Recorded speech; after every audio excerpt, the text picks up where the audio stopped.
n'est-ce pas? C'est non. On est quand même à deux doigts de comprendre comment ça fonctionne. Hein. Et le pire, c'est qu'il a un tout petit peu raison. Comment ça se fait que dans son jardin, il arrive à simuler ce qui se passe dans l'ISS? C'est un truc de fou quand même. En fait, quand tu sautes dans ton trampoline et que tu retombes, tu subis une force de 0G. C'est exactement ce qui se passe dans l'ISS. Parce que oui, en fait, un objet en orbite autour de la Terre, c'est un objet qui tombe, mais sans toucher le sol. Il tombe tellement vite qu'il n'arrive pas à rattraper la courbure de la Terre. C'est un peu comme quand tu lances une balle.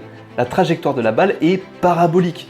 En fait, elle retombe. Et plus tu la jettes fort, plus elle va loin. Mais si tu es capable de la jeter super fort, ben en fait, elle va passer par-dessus la Terre et elle va tourner comme ça. Et c'est comme ça qu'on met en orbite un objet autour de la Terre. C'est lorsqu'on l'envoie genre hyper vite autour de la planète. Mais ça, c'est que si on part du principe que la Terre est ronde.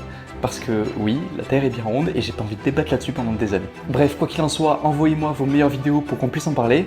Et partage cette vidéo-là à ton copain complotiste, histoire de lui montrer un petit peu qu'il raconte n'importe quoi. Bref, sur ce, on se voit plus tard.